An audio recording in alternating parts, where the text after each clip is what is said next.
The Morning Show with Peter White. Listen to it from 7 to 9. Yeah, the best darn 2 hours in morning radio. That's it. That's a good one. That's a good one. Join me, Matt Connarton, weekdays, 4 to 6 p.m. live for a discussion about politics where we put aside labels like liberal and conservative and have a discussion about truth and what's really happening in the world. What's going on, Manchester? This is Ben Dion of the Weekly Dion, every Thursday night live at 6 p.m. with replays of the show Saturday and Sunday at 11 a.m. and Tuesdays at 7 p.m. We talk about everything Manchester. Thanks for listening. Until next time, live and be happy.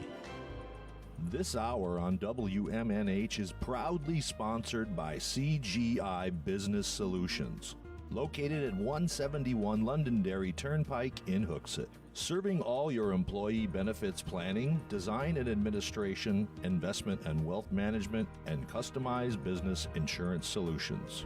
They are available at 866-841-4600 or on the web at cgibusinesssolutions.com. You are listening to WMNHLP, Manchester's radio, broadcasting at 95.3 megahertz frequency modulation from the top of 1000 Elm Street. Our studios are located at 1045 Elm Street and licensed to Manchester Public Television Service in Manchester, New Hampshire, USA. Contact us by email at WMNH953@gmail.com or through our website at WMNHradio.org. Some of you will try to make better babies. Designer babies, where parents can pick eye color as well as things like intelligence and height. Already some people pay labs to examine embryos and pick the one with the DNA they like. People choose the gender and screen for diseases. But so far you've been limited to harvesting genes that exist naturally. But that will soon change. For the first time, Chinese scientists use new technology to alter DNA in human embryos. The design babies are supposed to be immune to many diseases. Hung Jian-Kui says the twin sisters were born with immunity to HIV. He was put under house arrest. Sheldon Krimsky, who's advised our government about genetic engineering, says the Chinese are right to punish that scientist. There's absolutely no justification for creating a eugenic society. Most Americans agree. There's a poll here on designer babies, and it asked whether it would be okay to boost intelligence. 83% say taking medical advances is going too far. Of course they say that. Philosophy professor Jason Brennan says people always resist new medical innovation. When you have any kind of intervention into the body that's new, people think it's icky. And they take that feeling of ickiness and they moralize and think it's a moral objection. I would like to have a child, not a robot. And I understand if you want to protect... They're with you. I mean, where does it stop? You know, and I think the other thing is there should be things that we leave up to God, to the universe. You know, one of the Bush daughters telling me that God doesn't want it, I'm not really sure I'm going to take her word for it. If God appears before me and says, don't do this, I'll stop. But why would God say, stop? We already give our kids music lessons, braces, tutoring, karate lessons, any advantage we can. Why not also give them better genes? Imagine, he says, a world where people are much smarter, maybe smart enough to avoid wars, to take us to other planets, and other things we can't even imagine. Maybe we'll turn them into X-Men. One objection to customizing babies is that at first, only rich people will be able to pay for it. This is going to be a new way to create disparities in wealth. But every bit of technology that we enjoy today follows the same pattern. You look in your automobile and you have a CD player, an MP3 player, and a GPS. All of these things, when they first became available, were incredibly expensive. The rich pay the infrastructure to develop the technologies, and then they spread and they become commonplace for everybody to have. Cassette player or GPS system, people can live without. But if some kids are smarter and taller and faster, that's just really unfair. But we can make it so that everybody is healthier and happier. But the rich and stronger. get raised first. They do get raised first, and then they pay for everyone else to be raised second.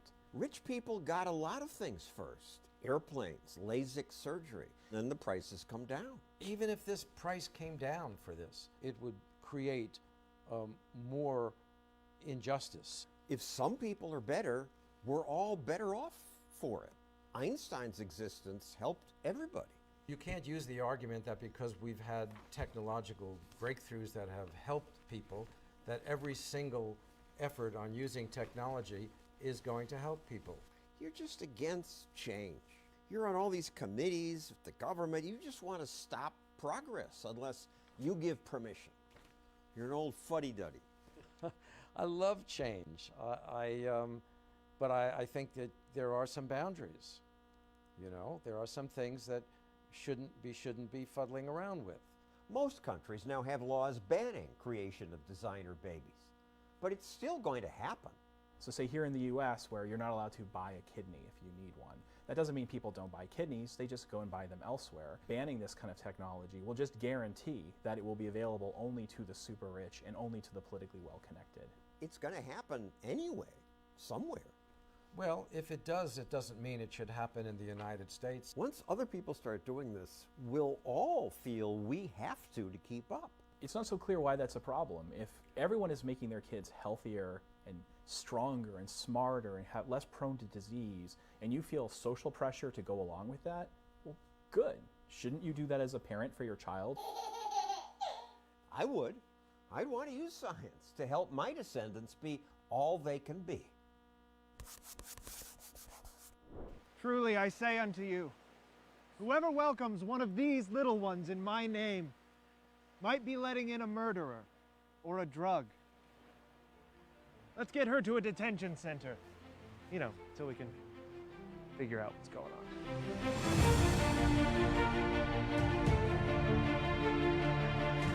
I was hungry, and you gave me something to eat. I was thirsty, and you gave me something to drink. And behold, now I'm all lazy and entitled. You shouldn't have done that. Do unto others as you suspect they might want to do unto you. What is a man profited if he gain the whole world but lose his soul? A lot. He has profited a lot. One soul for the whole world, that is an amazing deal. Why do you look at the speck of dust in your brother's eye but ignore the plank in your own? Because of her emails. Yes. If a man strikes you on the right cheek, turn to him and shoot him. That is the law. If you want to be perfect, go. Sell all the possessions that you have and give the money to a solid mutual fund. By this, they will know that you are my disciples. That you say, Merry Christmas! Christ! Christmas! That's my name in there, and I put it in there because I wanted it in there so we can all celebrate Big Boy Jesus' birthday time. Okay? Okay. Rabbi, surely you can heal me. My child, of course I could. But who would pay for it? What? I don't understand. I don't have any money. Yes, it is a sad story, but it does not make me responsible. It is super duper easy for a rich man to enter the kingdom of heaven. The richer, the better, really. Maybe get a solid gold house, just to be sure. Love your neighbor as yourself. Unless you are better than your neighbor, then tell them that they're weird and you do not want to bake them a cake. You have heard it said, thou shalt not commit adultery. But I say to you, any man who looks upon a woman with lust in his heart should go ahead and do what he's got to do. Lord, your followers grow hungry and we have only this fish and bread. Oh, sweet.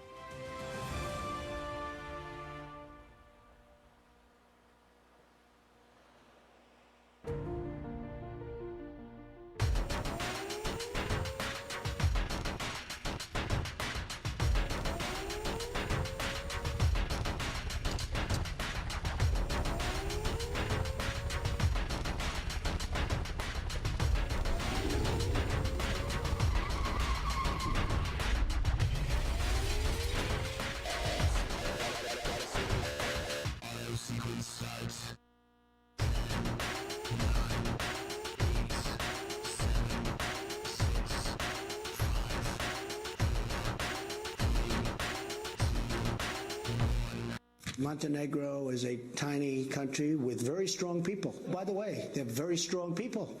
They're very aggressive people. They may get aggressive, and congratulations, you're in World War III.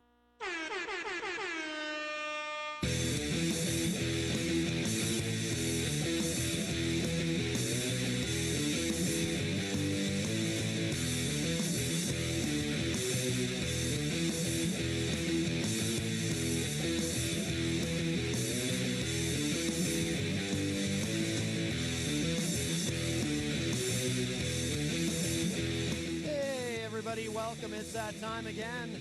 Matt Connarton Unleashed. We are live on this rainy, dreary day in downtown Manchester, New Hampshire. We're live on WMNH 95.3 FM and Comcast 97 in Manchester, streaming worldwide at WMNHradio.org and on Facebook via Facebook Live on the Matt Connarton Unleashed Facebook page. It is Thursday, June 13th.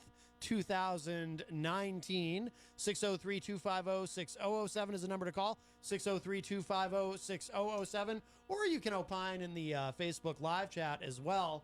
And over there on the couch, for the first time on Matt Connarton Unleashed, someone if you're a regular listener of the morning show here at WMNH, you might be familiar with him, Mr. Michael Martineau. How are you? Thanks for having me. That mic sounds funny. What is going on over there? I have no idea. I mean, it's nothing you... it sounds strange. Do me a favor. Can you switch to the other mic? I'm going to mute that one. That sounded really weird. Okay. Oh, that's better. Thanks for having me. Yeah, there we go. What was going on with that? That was very, very odd. Okay. All right, so anyway, Michael Martineau is here. You may have heard him on the morning show, and this is his first time stopping in here. And you and I met, if I remember correctly, at Scumpy's show there. Yeah, at DEF CON show a couple weeks ago. The DEF CON show, yes. Yeah. We were there supporting our friend, Jeff Stumpy Lorente or something, whatever his name is. Hi, welcome to Matt Connarton Unleashed. Who's this? Oh, hello, guys. Oh, Easy G in the house. Yeah, Hang on. I'm a big fan of Michael Martineau. Yes.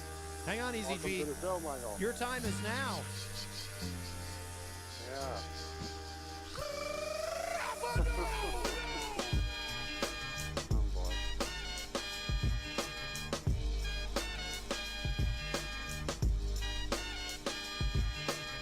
Your time is up, my time is now. You can't see me, my time is now. It's the franchise where I'm shining now. You can't see me, my time is now. In case you forgot or fell. What's up, Easy G? Your time is now. Yeah. Hey, speaking of wrestling, have you picked up your wrestling ticket, Michael, for the July 9th New event? Yeah, I haven't yet. I'll probably push it. Push it next week. All right. I just got myself one of those cheat sheets. I've seen wrestling many times over the years, as I told you before. And I've seen them up close, so I don't need to buy the $110 ticket. Oh, my God. Yeah. That's what the ringside seats are going. Would you pay $110 for a ringside WWE SmackDown? Matt? I would not, but I'm an NXT snob. Oh, there you go. Hey, well, have a great show and happy Thursday. Well, hang on, Easy G. I have a question for you. Is it, jeez. He doesn't listen, Michael Martineau. Yeah. He just doesn't listen, but that's all right. We'll play him out anyway. 5 pounds of courage, bloody base, 10 pants with a gold tee. There you go. That was Easy G. Did you know that's actually him rapping on that track with John Cena? Like, he does the second verse. Did you know that? I did not, Emo. I know that's a lie. No, I would never. Have you ever heard my show? Be honest. It's okay. I've listened to spots here and there, but not like an entire show. So you've probably heard enough to know that I'm a very honest man. I don't ever make anything up about anyone. By the way, though, I will say this. Now, Peter White was just here a few minutes ago, and of course, you're very often on the morning show with Peter White. Were you aware of his various health issues? Who, EGG or Peter? No, Peter White.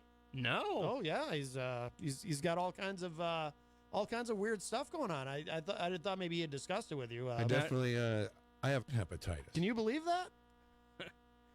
Okay, I'm going to stay away Hepatitis and herpes, the double H. Yeah. Isn't that incredible? I mean, the poor guy. Yeah. It gets worse. I definitely, I have swamp ass. And then there's this. I definitely, I have osteoporosis. So we got to keep an eye on him, Michael Martineau. That's all I'm saying. We got to keep an eye on Peter White for his own good. Hi, welcome to Matt Connarton Unleashed. Who's this? Hello? I think somebody pocket dialed us. Oh, all right. Well, we got to hear the windshield wipers there. Now, speaking of EZG, Michael Martineau, are you ever on the show at the same time as EZG? We used to. You kind of just had enough of him? Or because I have to work with him over at the Snow Arena and at the ballpark the past couple years. So yes, yeah, I can tolerate him, but sometimes you can tolerate him. Yeah, but that's not the same as like you're not gonna hang out. Like you wouldn't be seen in public with him necessarily. Or sometimes we are seen in public together, or like we pass each other on Elm Street sometimes. Does he say hello to you? Because he's a big star now, and he doesn't always say hi to people. Both Peter White and I have been on multiple occasions EZG'd, if you will. He always tries to say hi to me since we work together. So. Right. Well, you're the bigger star. Yes. I mean, that is clearly true. You are the bigger star. Yeah. And he can only hope. I mean, he's a big star. He's got his own entrance music and everything. But ultimately, he can only hope to ascend to the heights that you have ascended to. Yes. Yeah, he can only hope. He can only hope. And let's be completely honest. He's never going to get there. No, he's not. I mean, it just doesn't seem feasible. Yeah. So, but he can try. I mean, God love him. He can try. By the way, okay, yeah, so we met at Scumpy's show. Yeah. I was there. You were there. EZG was there supporting our friend. Yeah. What's his name? Is Jeff Scumpy Laurinaitis? Lorenz, yes. Yeah. I always forget. Yeah.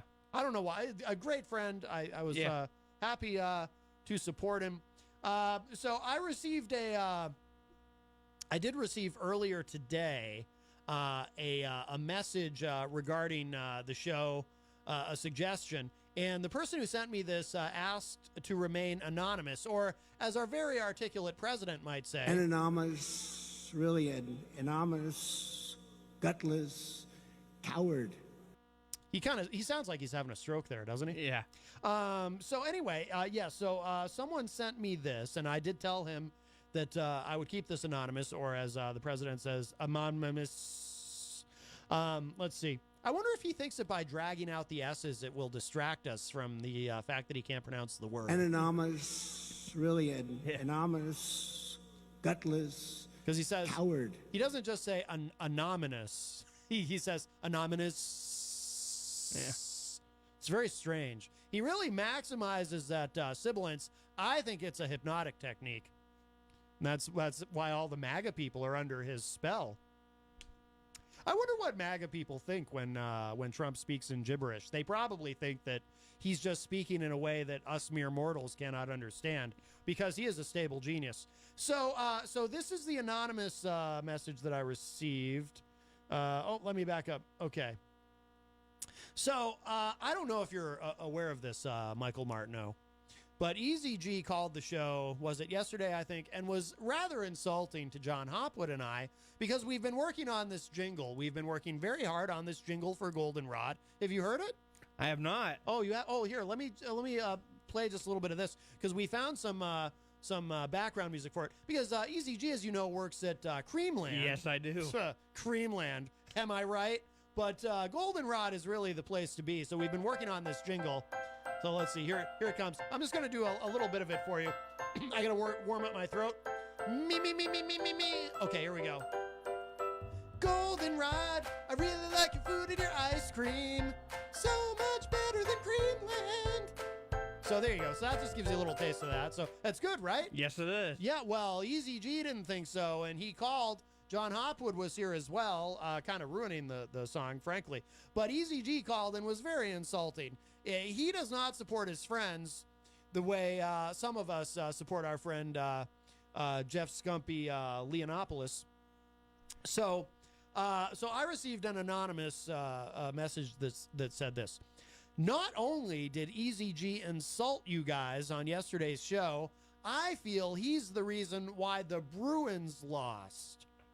Around the time he was talking about beating the Bishop, he also kept saying, when the Bruins win the cup. I feel he jinxed them. If you bring this up on your show, I'd like to remain anonymous on this one because I can't see him, and his time is now, so I'm a little afraid. Well, what do you think? Do you have any thoughts on this?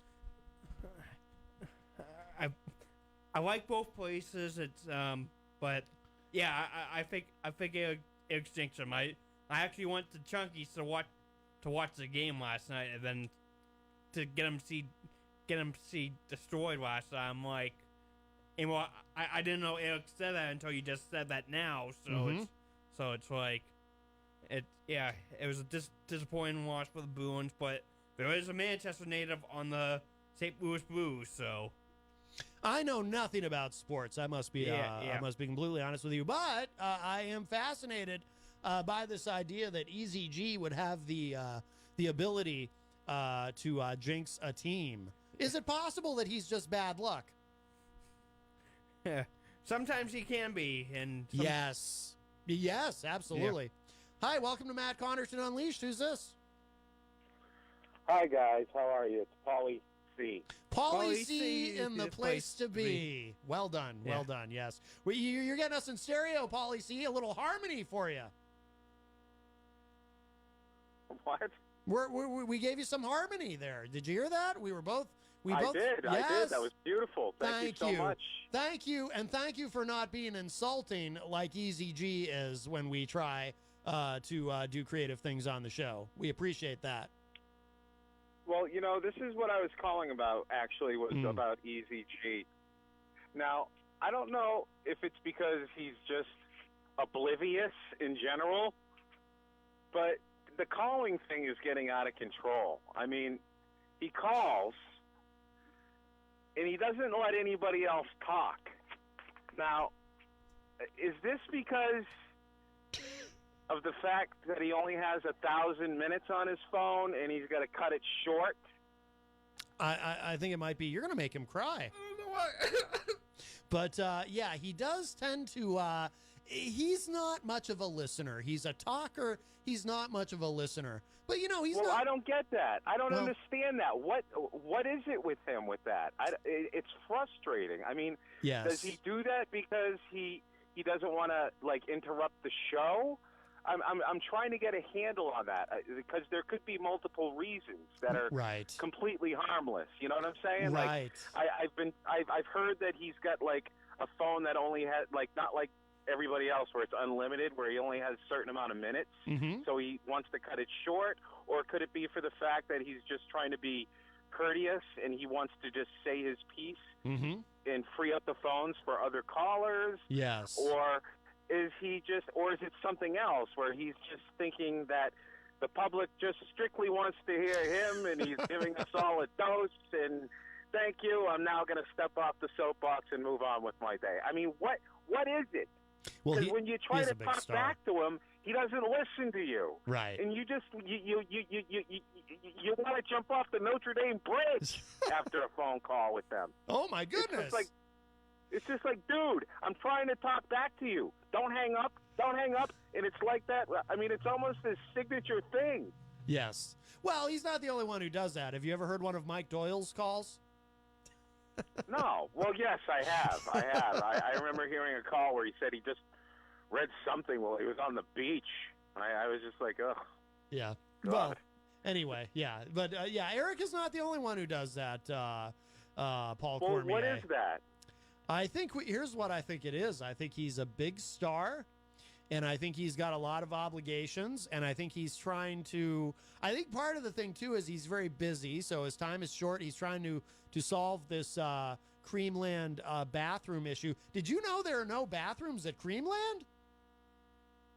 Well, is there a place to sit indoors at Creamland? I don't believe so. I thought they were legally Then you don't- required then to have you a don't bathroom. need though. public restrooms. Really? Is that how it works? I'm astonished. I tell you what, I want a place where I can, regardless of whether I'm going inside or not, I want a place where I can use a restroom, and that's why my heart belongs to Goldenrod. You're right. I You're right. really You're love the absolutely food right. and their ice cream. So much better than Creamland, and you can use the bathroom. So true. Yes. Are you adding that to the jingle? I am. I'm going to have to now. Now that I know this information, I didn't realize until recently Creamland didn't have bathrooms. I'm like, what? Even a common gas station has a bathroom. That could be that could be a whole scene in Goldenrod the musical. Yes. Oh, I love it. I love it. Yes. We could do a whole bathroom scene. Right. Oh, it's going to be great. And we need a scene where there's employees from both Goldenrod and Creamland, and there's some sort of West Side Story thing going on where there's a big gang fight, but it's actually just a lot of sort of homoerotic dancing. That sounds good. Yes. Oh, it's going to be a big hit. We're going to win some Tony Awards with this, Paul Cormier. I think you might be right. Yes. Who in your mind is the bigger star? Tony Booten Awards. Ooh. Who in your mind is the bigger star, by the way? Easy G or Mr. Michael Martineau over here? Oh, boy. Well, I got to tell you. Oh, by the way, hi, Mike Martineau. One of my morning show buddies there. Yep. Yes. Mike and I just spent Sunday afternoon together in lovely downtown Manchester. What were you doing? We saw a gentleman performing live over at Panucci's. Who was the gentleman? Just some no-name musician, just performing, making a group of people happy. Outdoor block party type of thing. Oh, all right. Very nice. Yeah.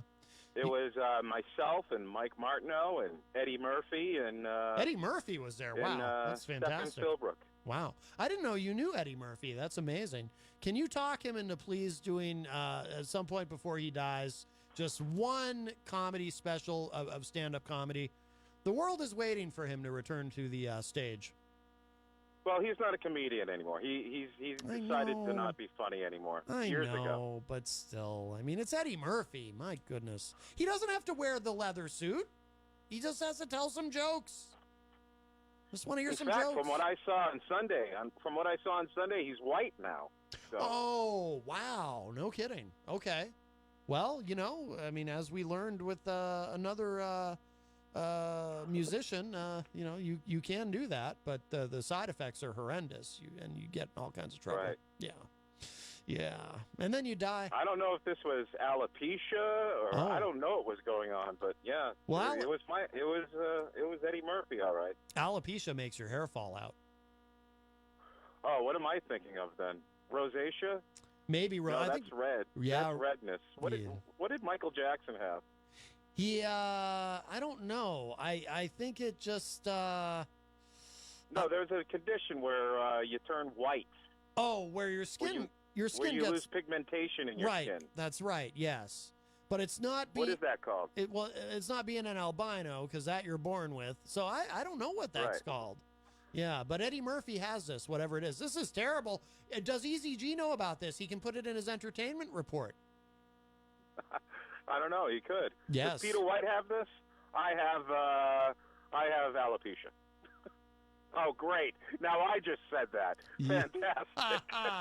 Yes, you did. Yes, you did. I just saw Peter White right before the show. I was very happy to see him alive and walking around because he has all these maladies. Yeah, I know. Especially the swamp ass thing. That's awful. Oh, yeah. My condolences, Peter. And that's only going to get worse as we get into summer. I mean, he's going to need to put some powder on that. There's no getting around it. No, one of the funniest days was when we were all like checking our belly buttons for lint. Do you remember that episode? No, I don't. Yeah, that was like a month ago. Oh. And how we were talking. I think Chrissy Cantor was there. No, I don't think she was there. I think she was just commenting in the in the chat box. But yeah, we were all saying how guys get lint in their belly button, or I think it might not have been Chrissy. It might have been Peter's girlfriend, actually, Stephanie, and they were saying how girls don't get lint in their belly button. Right. Only guys do.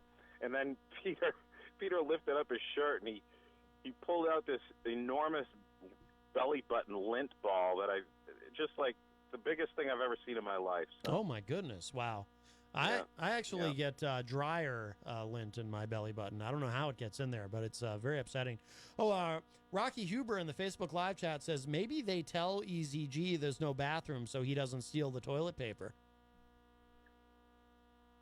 Yeah, that's probably the truth. He's onto something over there. I bet you anything. You know how sometimes on the morning show you guys play that game, like guess what's in EZG's fanny pack or whatever? I bet there's a roll of toilet paper in there.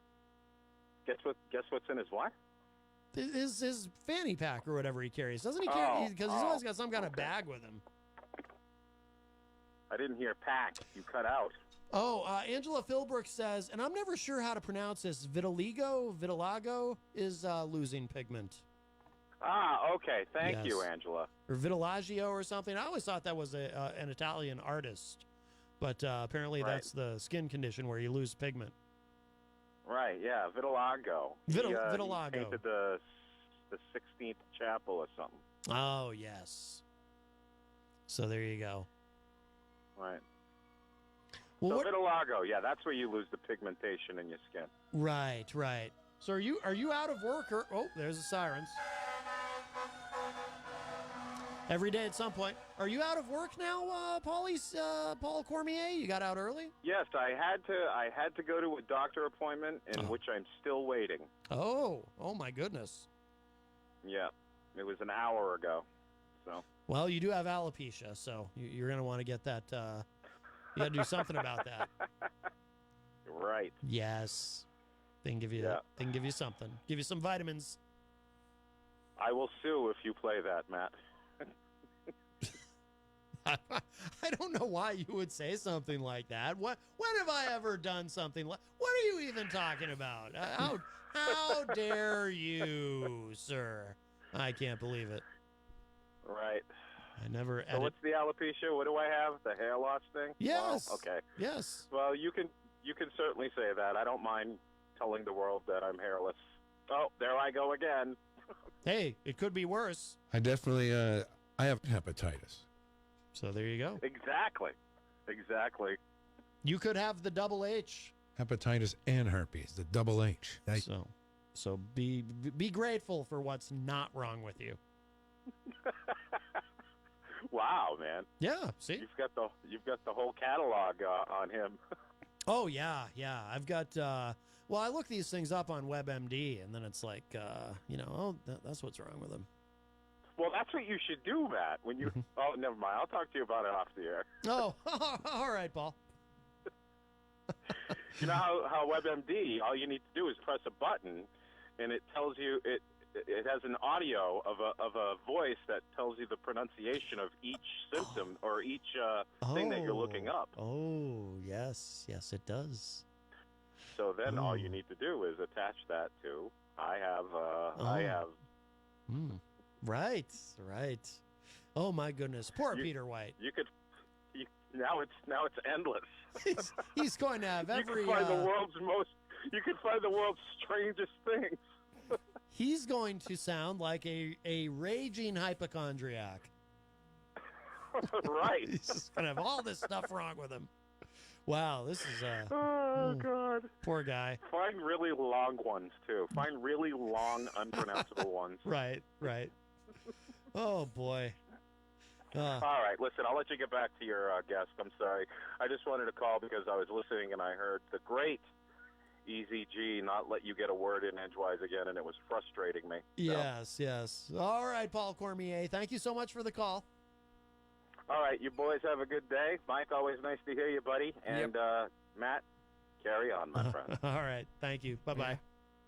All right, that was Paul Cormier, whom you can often hear on the morning show.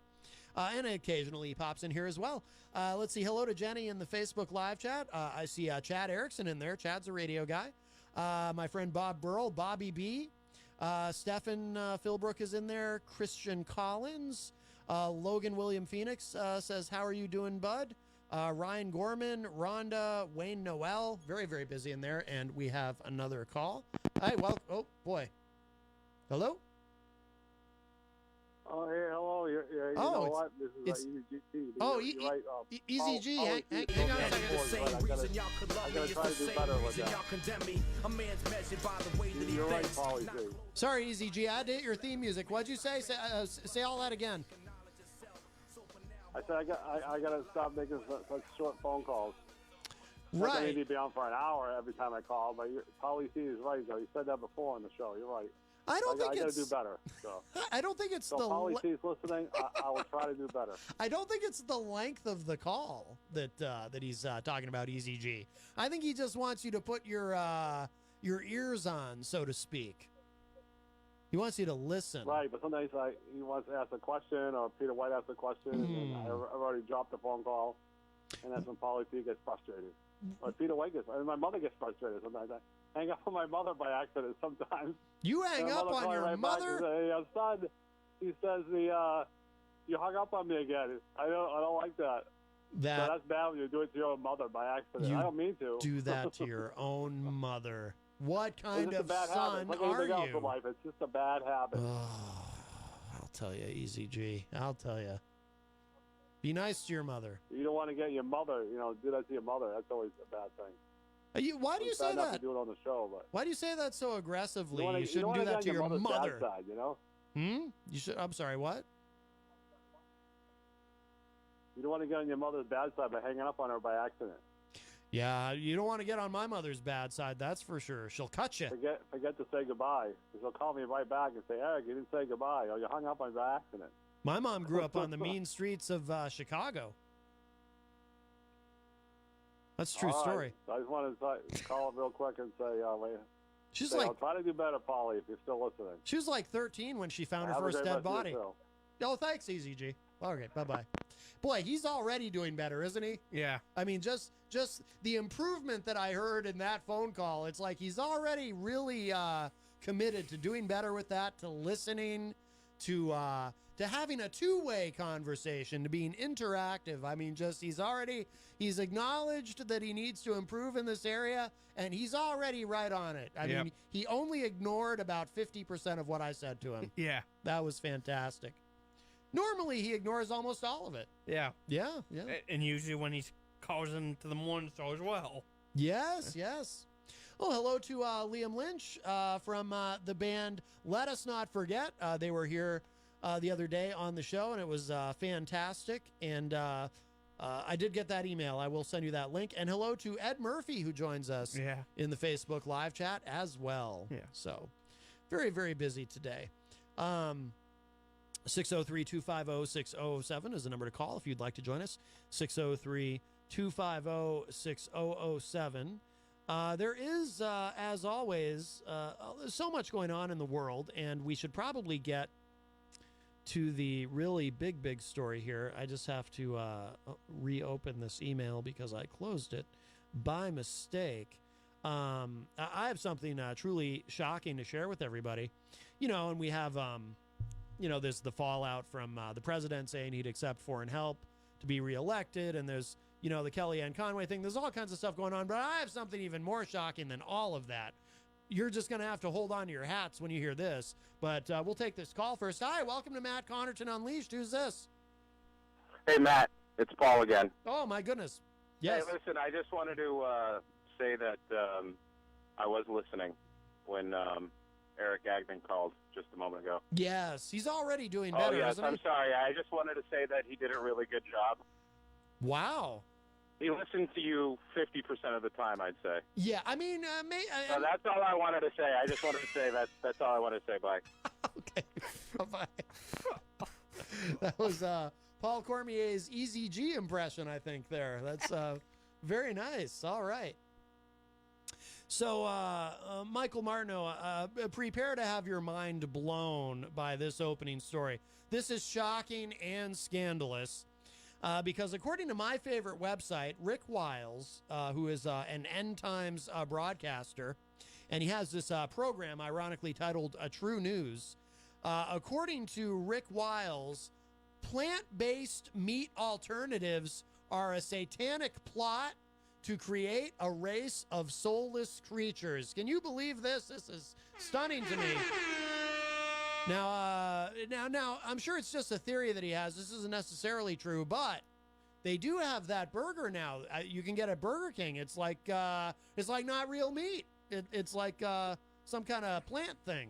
Basically, everywhere has something like that. So, but I try to stay away from it because I am a meat eater. So. Well, and yes, and I am as well. I am quite a carnivore, but I must say, now there's even more reasons to stay away from that because you don't want to be unwittingly participating in a plot devised by Satan. I mean, this is frightening stuff, right? Yeah. So let's see. I'm going to play the clip for us here. This is a couple minutes long, but about a minute and a half. But this is where Rick Wiles explains, and I know some folks listening probably are skeptical of this, and it's good to be skeptical. You just never know. But anything is possible. I hope he's wrong, but let's find out. When you go to your favorite fast food restaurant, you're going to be eating a fake hamburger. You're going to go to the grocery store and buy a pound of fake hamburger or a fake steak, and you won't know that it was grown in some big corporation's laboratory. This is the nightmare world that they're taking us into. They're changing God's creation. Why? Because they want to be God. They want to do exactly what Lucifer did before the flood. It's why God destroyed it. He said he regretted that he ever made mankind because they were destroying his creation. By the way, did God actually say that? Now, I went to a Catholic school from grade 2 to grade 8. I'm not, I'm a little murky on this stuff, but I remember, did God actually say in the Bible that he regretted making humans? I mean, that sounds a bit harsh to me. I mean, I know that Old Testament God was, a little rough around the edges, but I don't remember him saying that. The Bible says God is coming back to destroy those who are destroying the earth. So God is an environmentalist. He takes this very seriously. He created this planet. He created the universe. And he's watching these Luciferians destroy his planet, destroy the animal kingdom, the plant kingdom, change human DNA. Why? They want to change human DNA so that you can't be born again. That's where they're going with this, to change the DNA of humans so it will be impossible for a human to be born again. They want to create a race of soulless creatures on this planet. Wow. Well, there you go. That sounds legit to me. Do you have any concerns about this, Michael Martineau? I mean, a race of soulless creatures. Yeah, I would be worried because I wouldn't have any more actual human friends, and there'd be a bunch of soulless people who don't care about me. That does raise an interesting question, though. Now, what about Easy G? Do you think he has a soul? He should have one, but you never know. We can't be sure. Yeah. Sometimes I look into those eyes, those cold, dead eyes, and I'm just not sure that there's a soul in there. Yeah. Yeah. Exactly. Yeah, you know what I'm talking about. Yeah. By the way, Ed Murphy in the Facebook live chat says vegan backwards spells devil if you change all the letters. Very scary. I agree, Ed Murphy. That is very frightening. Are you frightened, Michael? Now I am. Yes. Oh, we have some big breaking news. Sarah Huckabee Sanders is leaving the White House. Well, who's going to, I was going to say who's going to lie to everybody on behalf of the president, but he's got other folks to do that, I suppose. Yeah. Politico reporting. This just happened, actually. White House Press Secretary Sarah Huckabee Sanders is departing at the end of the month. President Donald Trump announced today. Trump said Sanders will be returning to her home state of Arkansas, adding that he hopes she decides to run for governor. Sanders has served as press secretary since the summer of 2017. Wow. Very exciting. I think I should apply for the job. You know, I tried to get the job as, chief of staff, White House chief of staff. Scumpy was supposed to help me with that because he's a big Trump guy, you know, Scumpy, he's MAGA. And he was supposed to try to help me procure that position. And didn't quite work out. I don't know if you noticed, but, I'm not the White House chief of staff. I'm sitting here. Thanks a lot, Scumpy. You know, and but I still went to his show. Yep. I still went to his show to support him. Yep. Yes. I support my friends. Yep. But, yeah, so maybe I'll apply for this job. That would be fascinating, I think. Let's see. And there's also news about Kellyanne Conway. You know, she brought us alternative facts and so forth. Now, she's not on her way out, but it has been recommended that she leave. This also from Politico. The independent federal agency that oversees compliance with the Hatch Act has recommended that President Trump's top aide Kellyanne Conway be removed from her job after she repeatedly used her office for political purposes. The U.S. Office of Special Counsel sent a report to Trump on Thursday, today, that said Conway violated the law numerous times by criticizing Democratic presidential candidates while speaking in her official capacity during television interviews and on social media. It is the first time the office, which is not affiliated with former special counsel Robert Mueller and the Russia investigation, has made such a recommendation for a White House official. The office, which described Conway as a repeat offender, wrote this, quote, Ms. Conway's violations, if left unpunished, would send a message to all federal employees that they need not abide by the Hatch Act's restrictions. Her actions thus erode the principal foundation of our democratic system, the rule of law, unquote. Conway did not respond to a request for comment. Blah, blah, blah, she said May 29th when she was asked about the Hatch Act by reporters at the White House. Quote, if you're trying to silence me through the Hatch Act, it's not going to work. Let me know when the jail sentence starts, unquote. A bit flippant about it, I would say she was. A senior administration official said the president had no plans to discipline or remove Conway and is standing behind her, while a spokesman criticized the Office of Special Counsel for being kowtowing to liberal organizations. Let's see. White House spokesman Steve Groves said, quote, the Office of Special Counsel's unprecedented actions against Kellyanne Conway are deeply flawed and violate her constitutional rights to free speech and due process. Others of all political views have objected to the OSC's unclear and unevenly applied rules, which have a chilling effect on free speech for all federal employees. Its decisions seem to be influenced by media pressure and liberal organizations, and perhaps OSC should be mindful of its own mandate to act in a fair, impartial, non-political manner and not misrepresent or weaponize the Hatch Act, unquote. Representative Elijah Cummings, chairman of the House Oversight Committee, announced today that he would hold a hearing June 26 with the Office of Special Counsel to discuss its findings and recommendation. Conway will be invited to attend. I doubt that she'll be there.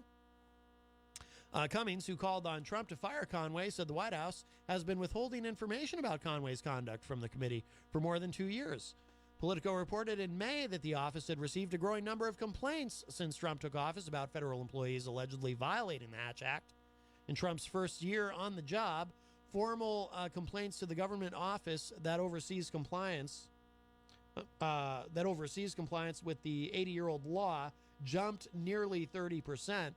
Watchdog groups say the rise in complaints reflects broader ethical lapses in the Trump administration. I find that hard to believe, including staffers spending staggering amounts of money on travel, promoting the president's businesses, and failing to file legally required financial reports.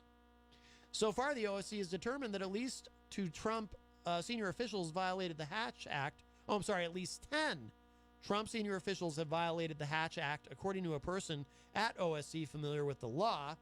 But in most cases, the office decided the violation was minor enough to only merit a warning letter, not disciplinary action. Only one case has been sent to Trump for action. His predecessors faced similarly small numbers of cases. One of the most high-profile instances came when the office criticized Nikki Haley during her tenure as ambassador to the United Nations for retweeting a Trump message endorsing a South Carolina congressman. So, and there's more to this. It goes on, but I don't think Kellyanne Conway will be going anywhere. But she is the one who gave us alternative facts, which is quite wonderful to enter that into the American lexicon of in politics. I've just received a text message from Peter White, so we know that he's still alive despite all his various illnesses, asking me to make sure the stream is working. The audio stream online, not the stream like when you go to the bathroom. That would be another terrible medical thing to worry about. Let's see. Are you political at all, Michael Martineau, or not really. I know this is I get involved in the city elections. Yes. Basically, that's the political bonus. I'm I vote every time every time an election comes around, but I don't dig that deep into it. So it's kind of weird for me for being on the show, but it is what it is. Would you vote for me if I ran for something? Because I'm sometimes encouraged to run for office, but I believe I'm unelectable. I would vote for you. Thank you. I noticed you hesitated. But that's okay, because I don't really. I've only known you for a short while of time. So. Right. I can tell you this about myself, Michael Martineau, and here's why I feel that I can earn your vote. I'm right about practically everything, and I'm wicked smart, as we say here in the Northeast. What position would you go for? Well, I would like to be master and ruler of something, but I need to find a political office that has master and ruler in the title. Now, that's been a challenge because I Googled it and I can't find anything, but there's got to be something. Yeah. Well, keep your ears open for me. Yeah. Would you vote for EZG? Let's say EZG was running for master and ruler of something, like the universe. Master and ruler of the universe. Would you vote for him? Do you think he'd be a benevolent leader? I would not vote for EZG. You would not. So, then, we can, I think, accurately deduce, if I were running against EZG, you would vote for me. Yes. Thank you, yes. So you then would vote for me to be master and ruler of the universe. Yes. Thank you. Now, I'm going to hold you to that. I mean, it's none of my business what you actually do in the voting booth, but I will use that endorsement. Yeah. So it's going to be on my website. Oh, Jenny says Matt the Mayor sounds nice. Yeah, but Matt the Mayor, it sounds like a cartoon, doesn't it? Yes, something you'd see on Nickelodeon. It's time for Matt the Mayor. And then it'd be fun if there was a cartoon version of me, though. I would like that. Yeah. Let's see. I want to see. I wanted to talk about.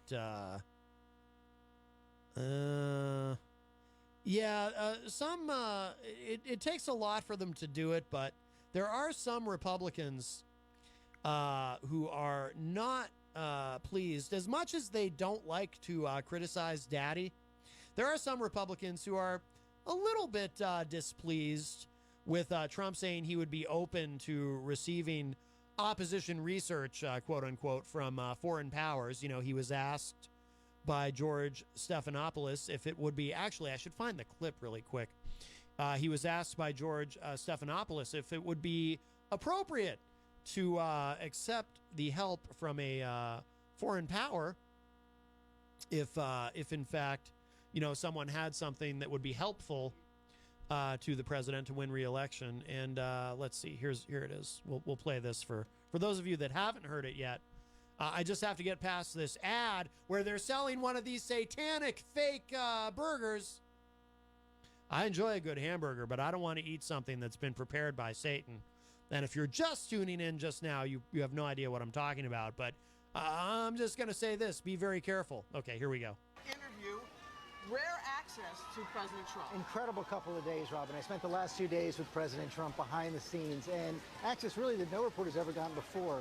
Interviews on Air Force One, in the presidential limo, and in the Oval Office. We spent a lot of time together, and he made a lot of news last night, including that remarkable admission that he would accept. He's open to accepting information from a foreign government in the 2020 election. It's already getting an explosive reaction. We had 2 packed days of extraordinary access. It started Tuesday. The president was heading to Iowa. How are you? Good to see you. Thank you. And he invited us on Air Force One. And that famed presidential limo called the Beast. This is some piece of machinery. Oh, this is amazing. And while the president landed in one part of Iowa, Democratic frontrunner Joe Biden in another. Donald Trump is trying to take away your protections for pre-existing conditions. I asked the president about those reports that he's trailing Biden in the polls. Well, I don't believe those polls. There's no way he beats me in Texas. But even your own polls show you're behind right now, don't they? No, my polls show that I'm winning everywhere. I don't know. We've all seen these reports that with 15 out of 17 states, you spent $2 million on a poll and you're behind in 15 out of 17 states. Nobody showed you those polls because those Says polls who? don't exist, George. Those polls don't exist. You mean I'm losing in 15 out of 17 states? Those polls don't exist. I just was given a meeting with my pollster, who I frankly don't even believe in pollsters, if you want to know the truth. You just run a campaign, and whatever it is, it is. But I just had a meeting with somebody that's a pollster, and I'm winning everywhere. But the president wanted to know more, so a few seconds later, he asked to go off the record to call his campaign manager. Just call Brad on the phone, and I want to ask him that question, okay? And those polls still on his mind the next morning when we meet.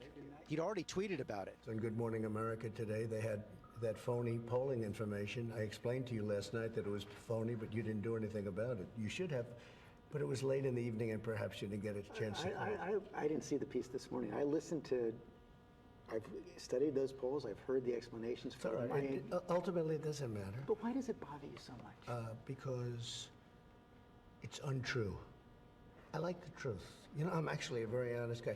As we talked in the Oval Office, the president's son was heading to the Senate Intelligence Committee for more testimony. Your son, Don Jr., is up before the Senate Intelligence Committee today. And again, he was not charged with anything. In retrospect, though, By the way, not only wasn't he charged, if you read it, with all of the horrible fake news, I mean, I was reading that my son was going to go to jail. This is a good young man, that he was going to go to jail. Don Jr. had been caught up in the Russia investigation because of that Trump Tower meeting in 2016, which he set up expecting to get dirt on Hillary Clinton from the Russian government. Okay, let's put yourself in a position. You're a congressman. Somebody comes up and says, hey, I have information on your opponent. Do you call the FBI? I don't think. Coming from I'll tell you Russia, what, you do? I've seen a lot of things over my life. I don't think in my whole life I've ever called the FBI. In my whole life.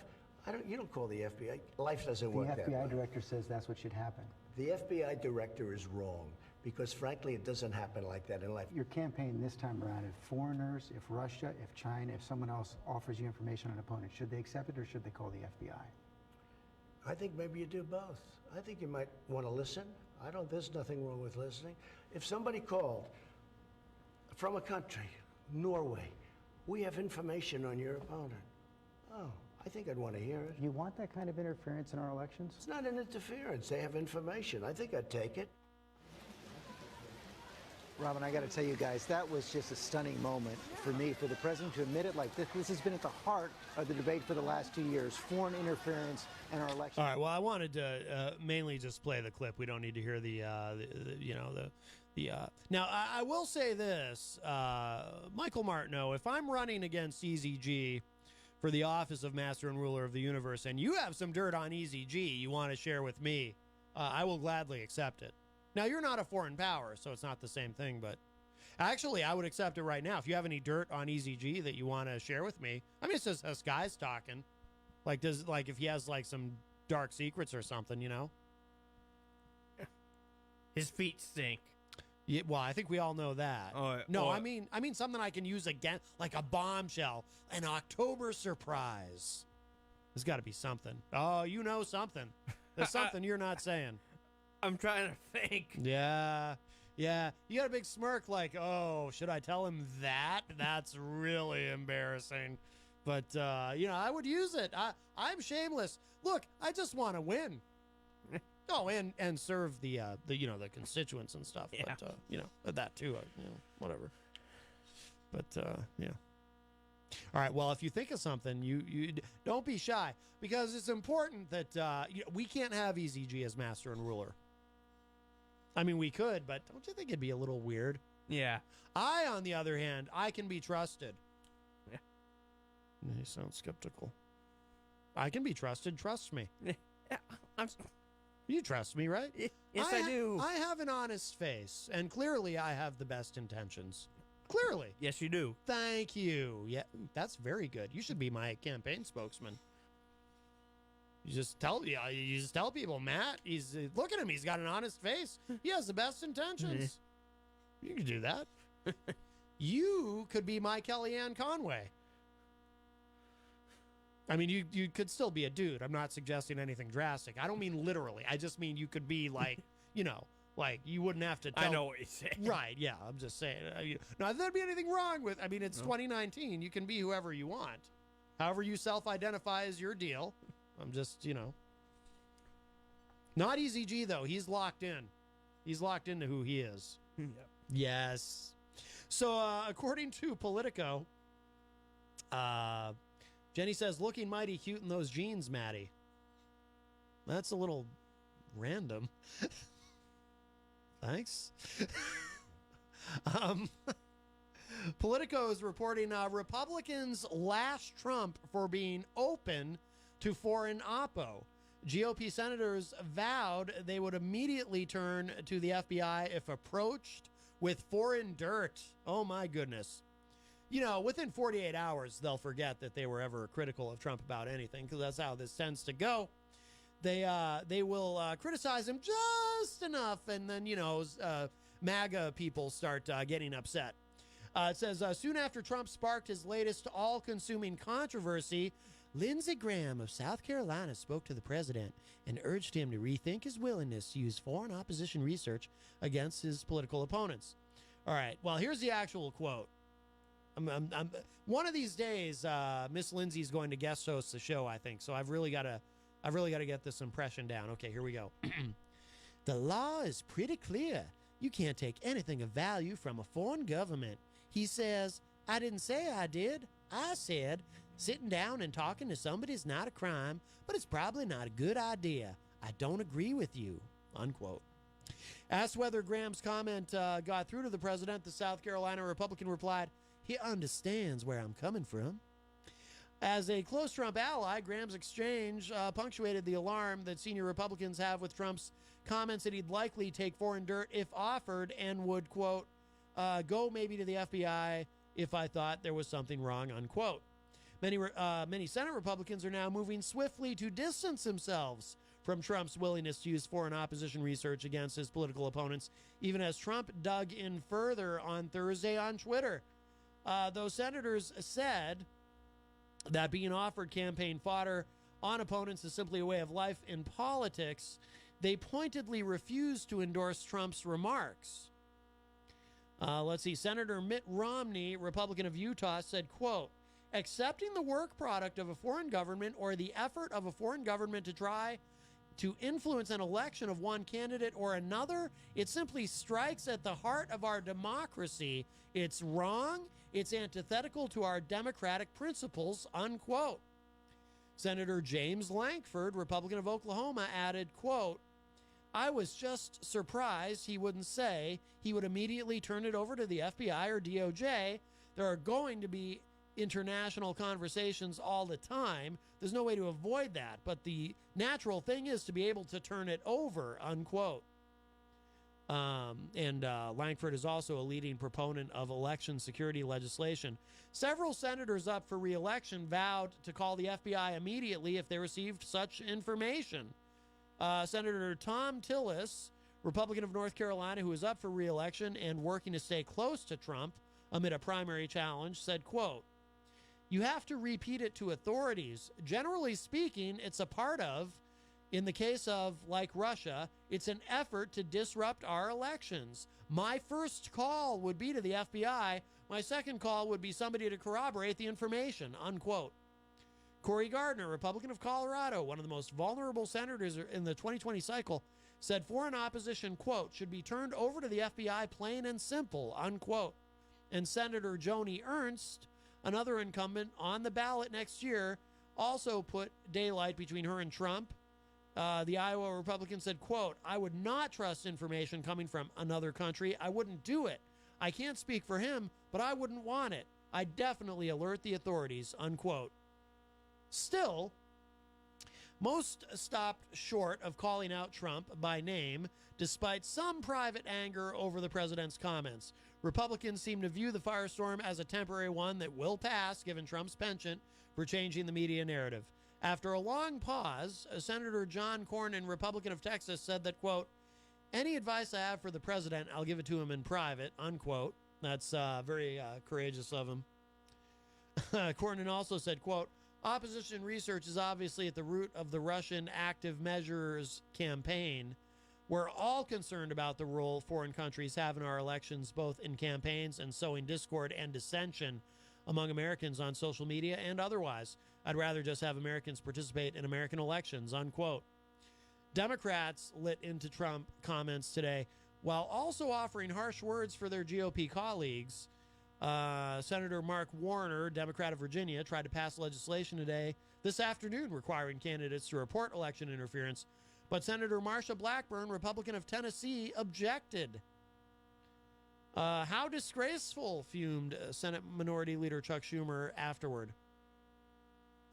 And this goes on a bit, gets into some other things, but that's, some Republicans are pretty uncomfortable with this, but, ultimately, I mean, they always, pretty much always roll over. It's, I say it all the time, it's very much Trump's party now. Whatever he says goes, and it's not, people say, well, why is everybody so afraid of Trump? But it's not that they're afraid of Trump, it's that they're afraid of his constituents who will ultimately choose Trump over anything. I mean, they, a lot of this stuff, I mean, if anyone else had done it, they'd be very troubled by it. But when it's Trump, he can really do whatever he wants.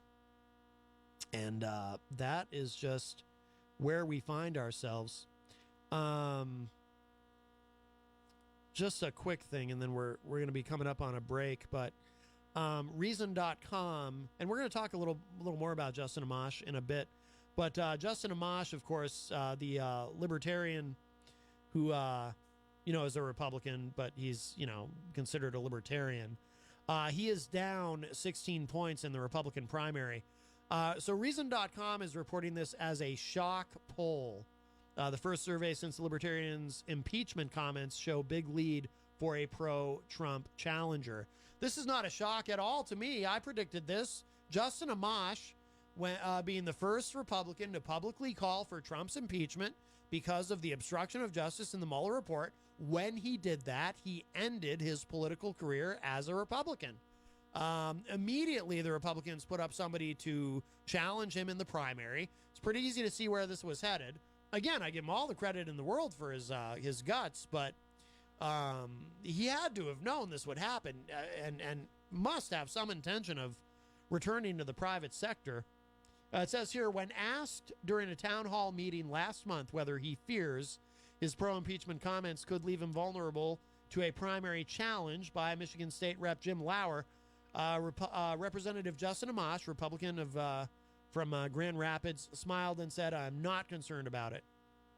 It may be time to dial up the concern-o-meter in a June 5th to 9th practical political consulting poll and Merce survey of just 360 likely GOP voters announced Tuesday, though not yet available online. Lauer thumped Amash in a head-to-head matchup, 49% to 33%.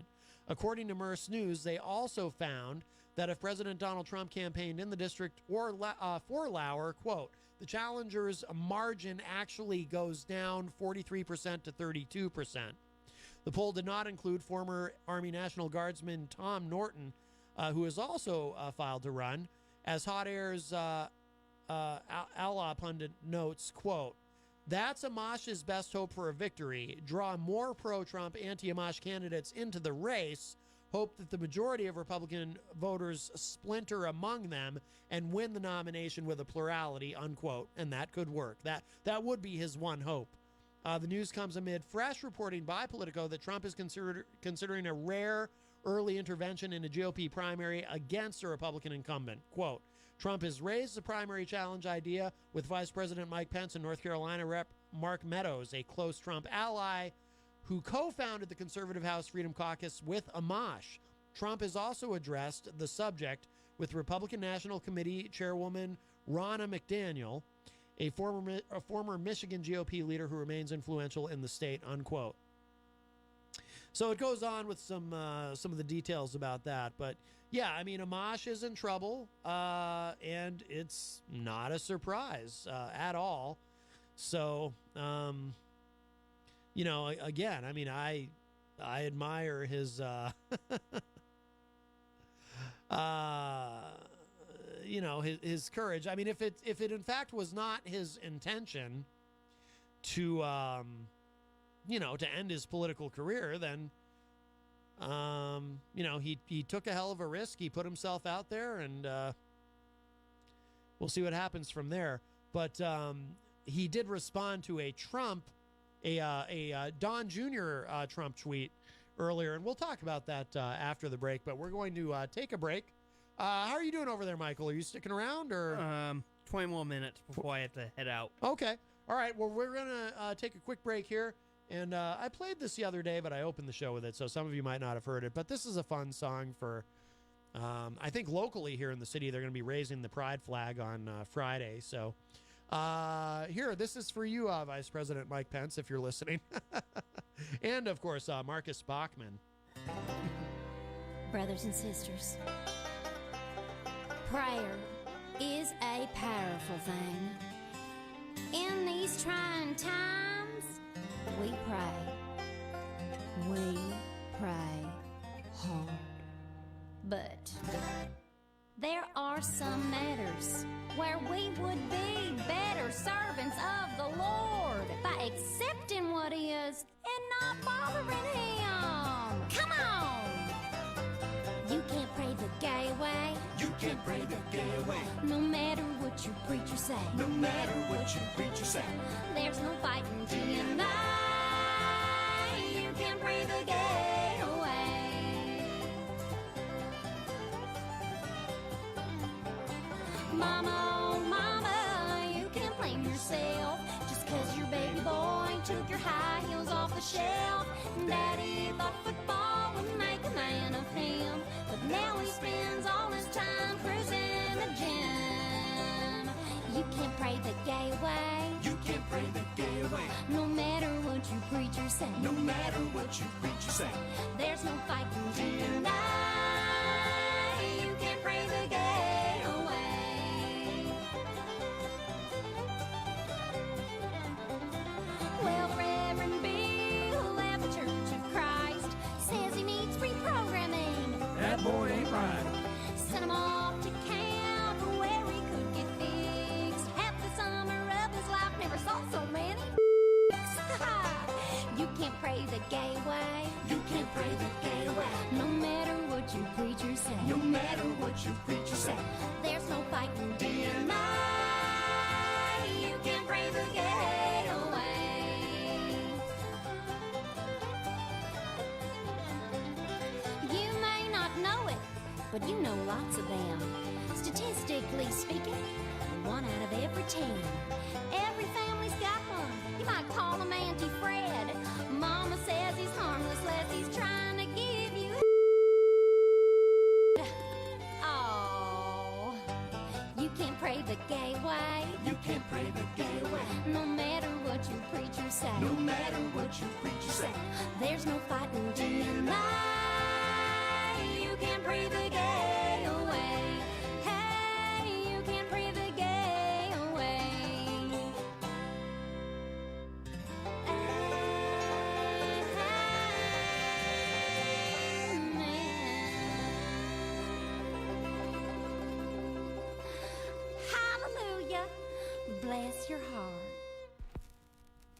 don't like them putting chemicals in the water that turn the friggin' frogs gay. Do you understand that? Turn the friggin' frogs gay.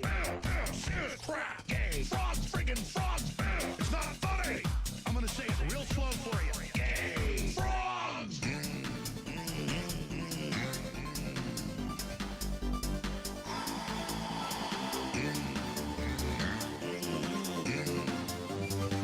Won't you fight for your life? Gay. Frogs, friggin' frogs. I don't like the frogs. Gay. Friggin' frogs.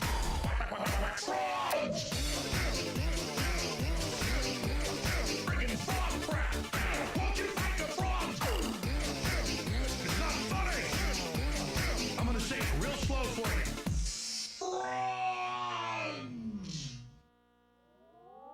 Place point.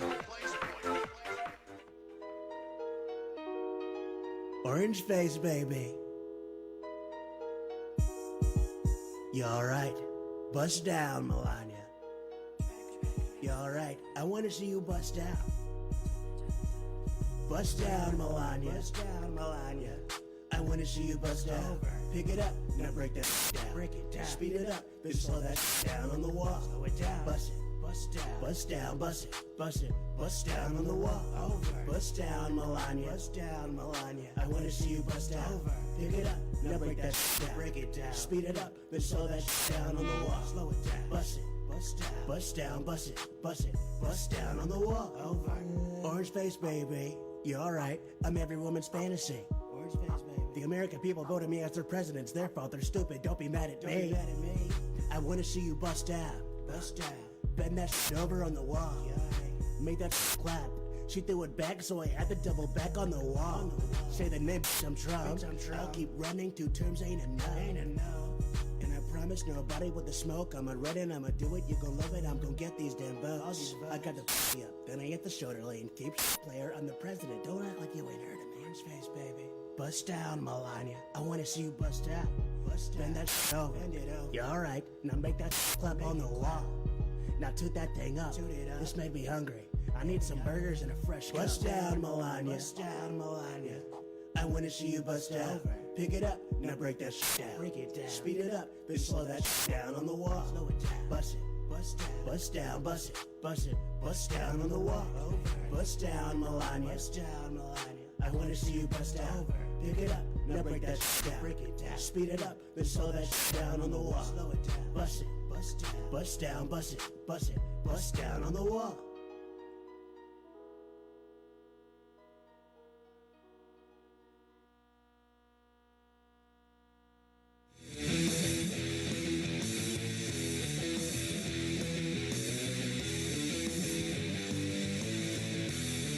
Hey, everybody. We are well in hour number 2. Matt Connarton Unleashed. We're live on WMNH 95.3 FM in downtown Manchester, New Hampshire. Also on Comcast 97, streaming at WMNHradio.org and on Facebook via Facebook Live on the Matt Connarton Unleashed Facebook page. That is Mr. Michael Martineau over there on the couch. Yep. Some people probably thought you only existed in the morning, you know, but here you are. Yeah. Are you going to be on the? Have you already been on the morning show this week? I have not. Just because it's summer, I'm trying to reduce my schedule and all that because I'm extra busy during the up part of the year. So occasionally I'll make an appearance here and there if I feel like it. But I use the summer to sweep in and all that with all my prior obligations during the rest of the year with school and all that. But I'm actually going to a political fundraiser right after this. So for Alderman Barry. Yep. And let's be honest too. I mean, you're a busy guy because you're a much bigger star than Easy G, and we know how busy he is. Yeah. Yes. Yeah. I keep as busy or greater than Easy G with all I do. So. Yes. I don't think he could keep up with your schedule. No. No. No, he can barely keep up to the schedule he keeps now. I know. Well, what do you think his problem is? His health. Yes. Well, this must be something he can do about that. Yeah. Why doesn't he go see a doctor? I mean, you know, if he doesn't take care of his health before you know it, he's going to be like Peter White with all these maladies. Yeah. I mean, can you imagine? Can you imagine, like, if Easy G woke up and had to look in the mirror and say to himself, I definitely, I have swamp ass. I mean, that would be terrible. Yeah. All right. Well, I'm glad we agree.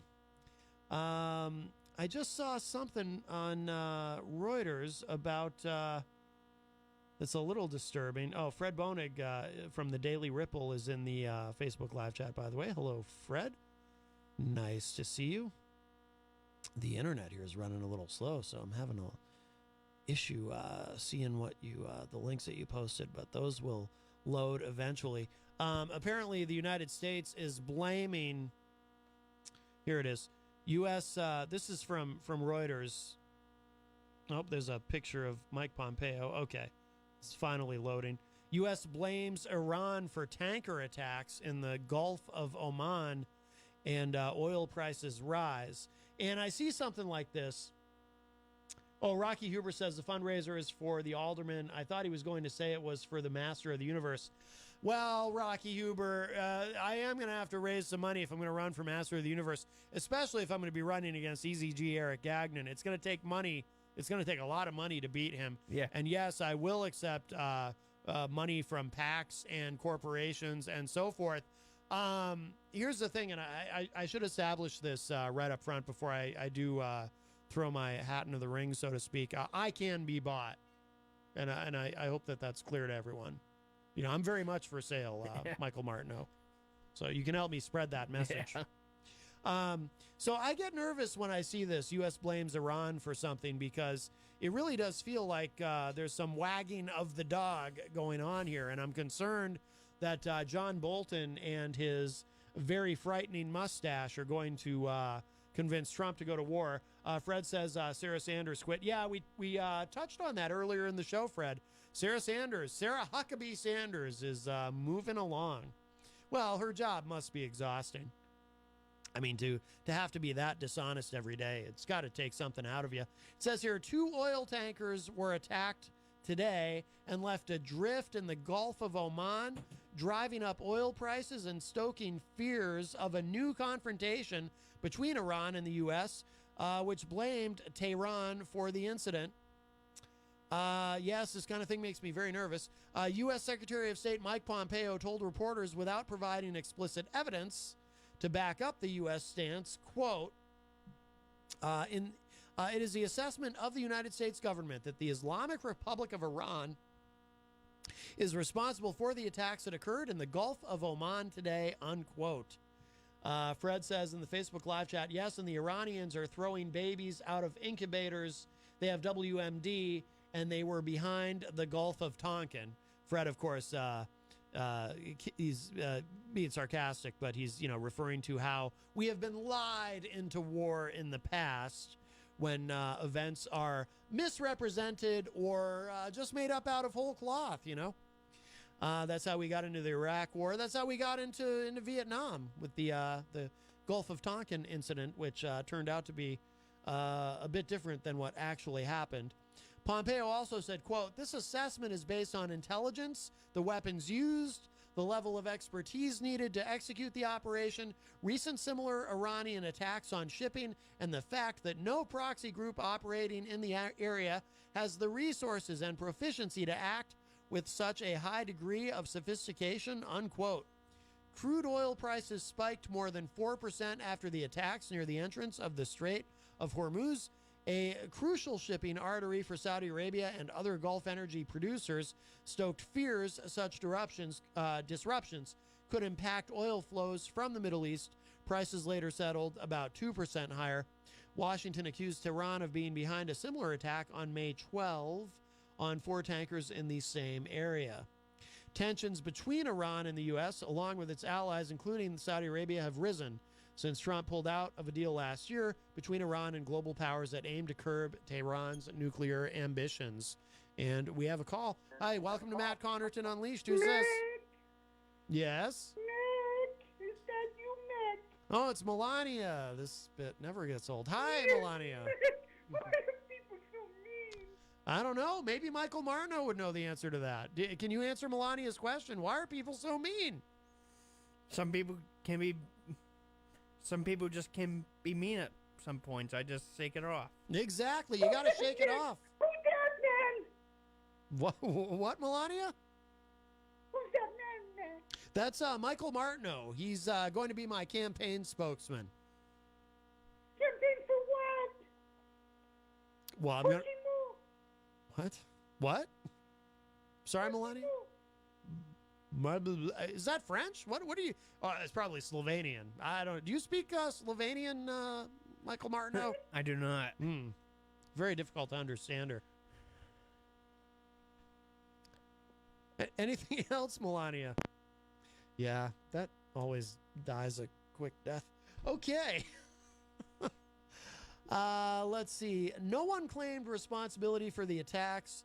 Analysts warned against jumping to conclusions about the culprit, saying it was conceivable that Iran might have carried them out, but also that someone else might have done it to discredit Tehran. Let's see. Fred says in the Facebook live chat, except the Saudis and Iran, were actually meeting with Japan, so it seems unlikely that they would be bombing a Japanese ship. Just saying. Well, that is a very good point.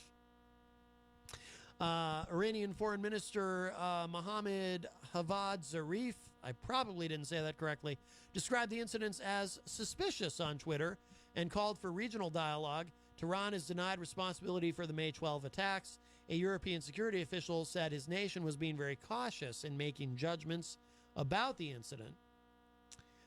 Said the official, who spoke on a condition of anonymity, or as our articulate president would say, Anonymous, really an anonymous, gutless coward. He said, quote, there are lots of moving parts and the facts at the moment, so my only advice would be treat things with extra caution, unquote. The crew of the Norwegian-owned Front Altair abandoned ship in the waters between Gulf Arab states and Iran after a blast that a source said might have been from a magnetic mine. The ship was ablaze, sending a huge plume of smoke into the air. The crew were picked up by a passing ship and handed to an Iranian rescue boat. The second ship, the Japanese-owned Kokuka Courageous, sure I didn't say that right, tanker, the courageous part, tanker whose crew were also picked up for safety, was hit by a suspected torpedo, the firm that chartered the ship said. A person with knowledge of the matter said the attack did not use torpedoes, however. An unexploded device, believed to be a limpet mine, was spotted on the side of the Japanese tanker, a U.S. official told Reuters, speaking on condition of anonymity. If confirmed, the next steps might be to deactivate or detonate the device. The Bahrain-based U.S. Navy Fifth Fleet said it had assisted the two tankers after receiving distress calls. The Saudi-led coalition, which is battling the Iran-aligned Houthis in Yemen, I think I said that right, described Thursday's event as a major escalation. Russia, one of Iran's main allies, and this is why, by the way, because Russia is one of Iran's main allies, this is why I really don't like this stuff, and it makes me very, very nervous, urged caution, saying no one should rush to judgment about the incident or use it to put pressure on Tehran. UN Secretary General Antonio Guterres told a meeting of the UN Security Council on cooperation between the United Nations and the League of Arab States that the world cannot afford a major confrontation in the Gulf region. Well, I always say I think that's a potential flashpoint for World War III, so I would absolutely agree with that assessment. Pompeo said he asked the U.S. ambassador to the United Nations to raise the attacks during a closed-door meeting of the Security Council to be held later on Thursday, today. Quote, we need to remember that some 30% of the world's crude oil passes through the straits. If the waters are becoming unsafe, the supply to the entire Western world could be at risk, unquote, said Paulo D'Amico, chairman of Intertanko Tanker Association. So there you have it. Oh, actually, there's a little bit more to this. Iran is rejecting talks with the U.S. for now because Trump had recently said that, he'd be open to speaking directly with the Iranians. Iran has not openly acted on its threat to close the Strait of Hormuz, even though U.S. sanctions have seen its oil exports drop from 2.5 million barrels per day in April last year to around 400,000 barrels per day in May. That is a very large drop. Both sides said they want to avoid war, which is good to hear. Pompeo said, quote, "Our policy remains an economic and diplomatic effort to bring Iran back to the negotiating table at the right time to encourage a comprehensive deal that addresses the broad range of threats from Iran. Iran should meet diplomacy with diplomacy, not with terror, bloodshed, and extortion," unquote. Probably worth reminding everybody, I'm pretty sure that Iran does not want war with the United States. So I think that should be an underlying guiding principle as we look at this going forward. Anyone who thinks that Iran is intentionally trying to provoke the United States into a war is probably not being very realistic. I just don't see it. Ben Dion is here from the Weekly Dion. How are you, sir? Good. How are you? Good. And Michael Martineau, it's 5:30. I don't know if you have to take off. Yep. Did you want to plug anything before you go? No. Did you want to remind us how you're far more famous than Easy G Eric Gagnon? Yeah. I mean, or do you think we've already firmly established that? We've already firmly established it. I'm off to Bill Billy's fundraiser over at the Raphael Club. So oh, very nice. 6 Very to nice. 8, food and cash bar. So. Oh, wow. All right. Yep. Very nice. Thank you, guys. All right, Mr. Martineau, thank you. Michael Martineau leaves us, and phone lines are open. 603-250-6007 is the number to call. 603-250-6007. And how are you, Ben? Last day of school today, right? Last day for kids. We have we still got 2 more days as teachers. Our last day is on Monday. Oh, what do you have to do in those? Okay, I've always wondered this. You know what? You're the guy to ask. Because when I was a kid, there would always be like we would have these random, and I'm not complaining, it was a cool thing at the time, but we would have like these random days off because teachers would have to do stuff like teacher workshops or something, or what is that? What actually goes on with those when there's this for no apparent reason, no holiday or anything, there's just this random day off in the school year, which again I always loved when I was a kid. Right. But it's because the teachers have some sort of workshop or something. What's really going on? Is it really a teacher's workshop or is there something else? I'm an investigative reporter, Ben Dion. I'm a journalist and I want to know think of me as Alex Jones. I want to know. I'm like Alex Jones outside of Bohemian Grove trying to get the dirt. What's really going on here, sir? And do you teachers worship Baphomet? Sure. I wasn't expecting no. I thought you would dodge that one. Wow. Well, I think it's funny that they use the term workshop because it sounds like we're like making like toys or something. Right. Yes. But which I always like that idea. I know. Yeah. It sounds like an interesting concept. But yes. So it depends on the beginning of the year. Usually we have 2 or 3 days. I think normally 2 now, where we'll have 1 day of like professional development. That's probably the better term to use because that's what some of those days are. Oh. So the end of the year, so tomorrow will be more of professional development. Oh. We'll meet with our departments. So in high school, like I'll meet with the social studies department and we'll talk about our curriculum for next year and anything changing. If you're teaching a different class this year, or if you're teaching, you want to revamp something, or you teach something similar to another teacher, you talk about what you're going to teach and if you're going to add something or take something out or whatever that is. Okay. And then the second day on Monday is when we kind of clean up. So like if you have a computer in your room, you'll store it somewhere.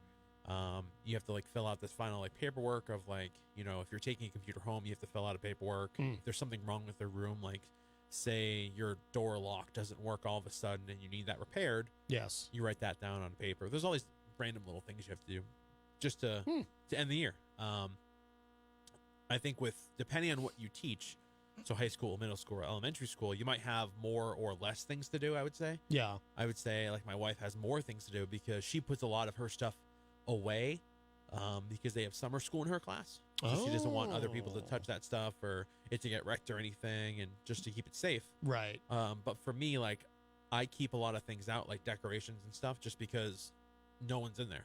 Oh, okay. But I take some personal belongings home because they're mine, and I use them at home too. Yes. But yeah, it depends, I guess, what you teach and if you've been doing it gradually over time. I try to do it gradually over time, so I don't have tons of things to do on Monday. So it's more of a kind of a laid back day, but it's one of those days we need because we don't have time to do that during the regular school day. So, Right. yeah. Oh, that makes sense. The workshop, though, term is very misleading. Yes. Well, I always suspected as much. Well, I think they should just use the professional development days, because we use one of those days as that, the other one is the cleanup. Yeah. Especially during the school year when we have those random days, those are professional development days. We're not cleaning up or picking up. We're having some type of, like a webinar, or we go to another school and hear someone talk. Yeah. Or, whatever it may be. Yeah. We sign up for. Usually if they sign up for ahead of time, the district will offer some stuff that they, at different schools, whether it's a webinar or trainings. I would say trainings is a better word. Workshop, yeah. Workshop always sound like we're going to go make some toys for Santa or something. I Weird. always thought growing up, there's something not right here. There's something they're not telling us, this whole workshop concept. That's not what's really going on. They're not really making toys. I wish. And I was right. Well, the students always ask that too. Like, what do you even do? Yeah. And I'll joke around. I'm like, we just kind of hang out. We watch some movies, just kind of hang out. They're like, you do? I'm like, no, we don't do that. Why do we do that? Oh. And why are they just like on random days throughout the year? Is that still the case? That's how it was when I was a kid. It'd be like just a random day. I think they do it mostly on the primary or election days. They don't give those days off to us anymore. They're most of the time they're work in your room days or a professional development day or something. Yes. That we have to, or we come up with our own professional development to do. Like in years past, I've come up with other professional development I can do. That's not offered, but I could go to like a business and watch how they work their business or whatever that suits my subject area. Oh, okay. Yeah. Bobby B in the Facebook live chat says, BS, they all go out and get hammered and talk smack about their students. Well, I assume that's after, right? I mean, that's after later in the day. Yeah, definitely. And that's probably like every day. There's always time for that. Yes. But it's not during the school day. Oh, right. No, that would After be school. like around 4-ish. Yes. You're all head. Yeah, I got you. Yeah. And Darryl Dion is here as well. Hi, Matt. How you doing? Good. How are you? Not bad. Yeah. Not bad. They do all that stuff around 420, just so you know. Oh, I see what you did there. You trying to be funny over there? I have very few opportunities to be funny, so I take every chance I get. Right, because it's not like you're on a show for 2 hours in the morning where you get to be funny if you want. No, Yeah, I right. understand. Yes. Well, we have to instruct our listeners to keep their clothes on. It's a tough task. Right, that's true. Yes, there's a lot of nudity. Oof. Yeah, there's FCC regulations about that, Daryl. You Talking should be about careful. it, yeah? No, I mean just being nude on the air. Can you imagine? I mean, really? Right. Well, that's why we don't do that around here. No, That is we prohibited. I mean, you can get fined quite Big a bit time. for that. That is. FCC frowns on that. Yes.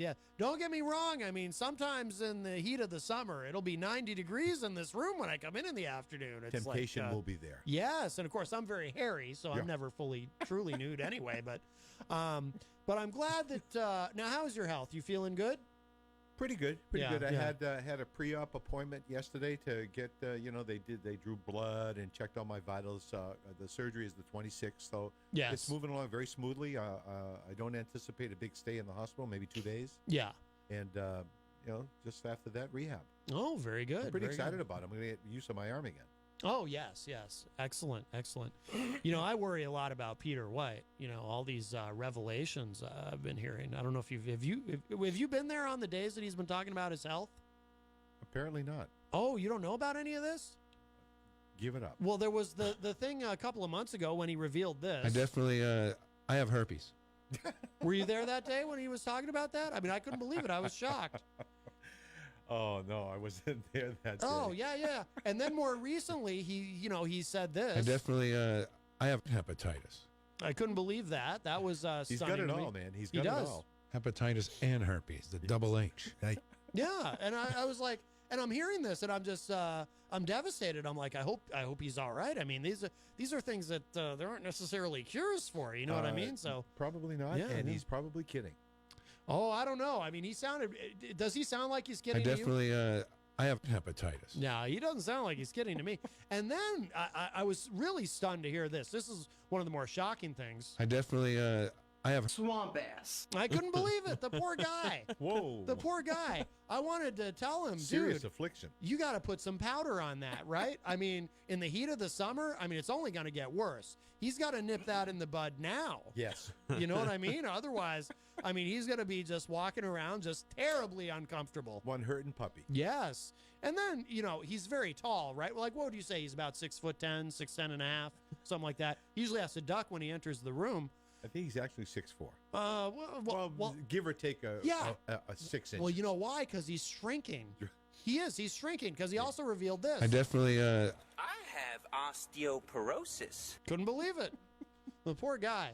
So give him some calcium pills or something if you have any. Yeah, Absolutely. Yeah. So next time you see him, he might be all shriveled up. I'll be seeing him tomorrow, so we're going to see. Yeah, yeah. So I hope he's all right. I mean, I saw him today briefly. He was here when I got here, and he seemed all right. I mean, good. but he's strong. You know, he's dealing with it. But Absolutely. I just I still can't get over this. I definitely, I have Swamp ass. And you can tell it's difficult for him to speak about this publicly because his voice kind of changes a little bit, you know, Right. A lot. You know, it's like, so you can tell it's hard for him to get the words out. It's Yeah. like, you know, like if I have to, like anytime that I've revealed something like that, like a private health matter on the air, it's been, you know, like if I say, I once had a prostate infection, you know, my voice, I don't do that intentionally. It just changes when I say it because Right. it's uncomfortable. Automatically. Literally very uncomfortable. Right. Yes, that was a long time ago. Yike. Boy, I'll tell you, that was, but it is a period of my life that is forever burned. And I do mean Literally, burned in my literally. memory. Yes. Wow. You don't ever want that. No. So, yeah. But you're good except for those That's shoulder it. surgery? Yeah. Ben, anything wrong with you? No. Thank goodness. Besides my dad, walk around my dad. That's the only thing. Right. Yeah. I mean, so that affects. I mean, does that affect you psychologically? Just socially. Yeah. Just socially. Like, have you ever just had to look at your father, as I've often had to do with mine, and say, you just don't understand me, and you never will? Have you ever done that with your dad? He's shaking his head. No, I don't think so. No? I don't think so No, either. really? No. Realistically, no. I'm wondering about that shirt though. That's a nice shirt. It's a pink. Is it salmon or pink? Do you think? I'll go with salmon. I think it's salmon, but at first I was kind of thinking pink. Yeah, But it's hard to tell. It's more salmon than pink. It takes a confident man to wear pink, and it takes Here I am. It takes a reasonably takes a reasonably, I don't know if it takes a competent man to wear. It takes a reasonably confident man to wear salmon. Yeah, absolutely. But if it were like hot pink or something, I'd be like, wow. It's a fine line. It could be coral. We go with coral. Oh, maybe it is coral. I like I think that's in the middle of pink and salmon. Oh, it could be coral. Right? Is there some sort of tag on there somewhere you can look at that has the? No, got something on the shirt. Looks that's like not a a tag. polo. That's a logo, Dad. Yeah. Oh yeah, yeah. Polo. It should have things for people who are colorblind, like John Hopwood. He's colorblind. Everything should have like the name of the color on it somewhere. I agree. You can easily see. You know, I mean, They have glasses for that now too. For colorblindness. Yeah, I saw a video of this family that spent, I think, an outrageous amount of money Oh! for these glasses. I saw that. Yeah. Yes. And he put the glasses. They look like sunglasses, and he put them on for the first time, and it was like it was a whole new world to him. Yeah. He broke if you never down, saw and color he could before. see. Yeah, he could see everything in his the real colors of What everything. country? What country? Here. Really? Yeah, I think it was the United States. Wow. Yeah. He was speaking English, and I assume it Okay. was the United States. They didn't say where it was. I don't think. I tell you, that's an amazing discovery. Yeah, it was really cool. It's a cool video to watch. No, very good, very good. So what do you have coming up tonight on the show? It's gonna be a good show. We have a very special guest. What? Board of School Committee Why is your member at large. Why is your father laughing He at laughs me? all the time. He does. He really does. It's a carryover from the morning show. I Oh, can't stop right. laughing. You're filled with joy from your 2 hours in the morning. He's tired too. Yes, and he comes to see me. He goes, "I'm really tired today." I said, "Well, it must be tough being on the radio so much." Right. Must be tough. It probably is. He's exhausted. And, some people are silly when they're tired. Like, sometimes I'll get very silly if I'm exhausted, so that's probably why He's always laughing. He's tired. He's wearing a coral or salmon shirt. He's got a lot to, he's filled with joy He's and 70. wackiness, and he's 70. Hey, take it easy, will you, with that? Is that not true? Well, it's true, but it doesn't have to be exploited. Everyone knows that. Well, I like people not to know it.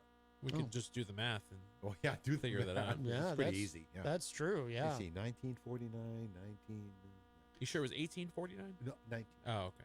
You used to be able to lie about your age, but now we have this stupid internet. You can look up when someone was born. It's a pain. Yeah, true.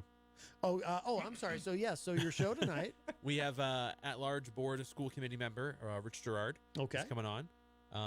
Actually, it's funny because you couldn't come on before because his TV show here at the Manchester Public Television was on the same time as my show. Right. And that changed, and he told me, and he's like, "Yeah, I'll come on." So we figured it out, and he's coming on. So very nice. What will you discuss? We got a bunch of things talking about the school board in general, contract negotiations, and the school district that's changing seems like every day. New superintendent. So we got a lot of topics to cover tonight. Very good. Should be a good You know show. what? I think I'm not really sure about what redistricting means. So we'll definitely I'll find out what that means. My dad always likes to learn something new on the show. Absolutely. I try to keep him in the dark as much as I can. Right. Yeah. So that he stumbling, bumbling fool. Yes. So he can learn something new, and Well, that's good of you. Yeah. I Yeah. try. Yeah. It's so It's nice. the educator in me. Yes. Right. Well, that makes sense. Yeah. Yeah. Because I have no idea what redistricting is. Yeah. You're having a hard time saying it too. Yeah, it's hard. Well, I mean, words are hard. I mean, sometimes it's just hard to, Anonymous, really an anonymous, gutless, coward. Yeah, I mean, it's words. I mean, you can't just walk around saying words, right? I mean, it's hard. It is. Yeah, it's difficult. You Very, like very to, you challenging. like to put them together in a cohesive statement. Right. And we know folks that can't do that. Well, yeah. Well, yeah, that's true. Sometimes even people with very large brains can't do it. Very, very large brain. He said, Donald Trump, they don't know what to do. Never happened. I often do that. I'll tell someone how large my brain is and how smart I am, and then I'll follow it with something completely incoherent that makes them go, wait, he just said he had a large brain, and then he said, don't know what to do, never happened. Like, I wonder, what do MAGA people think when Trump speaks in gibberish? Do they think he's actually just saying something I think? So sophisticated us mere mortals can't understand him? Could be. Yeah. Perhaps. But they also could think he's speaking in tongues. Oh. To favor the evangelicals. That makes sense because Perfect sense. He is a deeply religious man, Yeah, as we yeah. all know. Yes. I got to tell you, though, Matt, when I wake up in the morning and get this, first thing I see on the news is to see our commander-in-chief once again open his mouth and put his foot in it. Yes. That interview with Stephanopoulos was something else. I got to tell you. I know. Wow. Wow. And he's got the whole, he's got the FBI community, his own Republicans, just like, what the heck is this guy talking about? Right. Like, you wouldn't want to tell anybody that you've spoken with the enemy. Isn't giving aid and comfort to the enemy, isn't that a treasonous act? Just a wild guess. Technically, according to the legal definition, it's if you are cooperating with an enemy that we're currently at war with. It has to be at war against you, right? Okay. So treason doesn't actually happen because we haven't declared war since World War II, right? If I'm not mistaken. So it's actually impossible to commit treason, right? Technically. So he's tried to label that a couple of times on some folks. Oh yeah. Mueller and everybody. Oh, they're all guilty of treason. The dude They're guilty of something. He doesn't even know. Like, even by the loosest definition, that's not treason. But wow. Yeah. All right, well, we will start to wrap up because the Weekly Dion is up next live right here on WMNH 95.3 FM. And if you missed any part of this show today, of course, it'll be up in just a little bit at WMNHradio.org, as all the shows are archived there. This program, the Weekly Dion, the morning show with Peter White. Will you be on tomorrow on the morning show? Yes, I will. Very good. And you can hear Darryl Dion on that as well. Of course, Off the Mark Sports, Grand State of Mind, all the great shows that we have here at WMNH. And so we will get out of here. Stick around for the Weekly Dion coming up at 6 p.m. with these fine gentlemen. And I'm actually going to leave you with, because I mentioned Peter White and I were talking earlier, and it is that time of year. We got Pride going on, so I'm going to play this. I love this song. Peter plays it all the time on the morning show. So I'm going to finish my show with it today. This is that Ween song, Homo Rainbow. Yes. I think this is really nice. So we're going to finish with this, and I will talk at y'all a little bit later. Bye, everybody. Bye, Matt.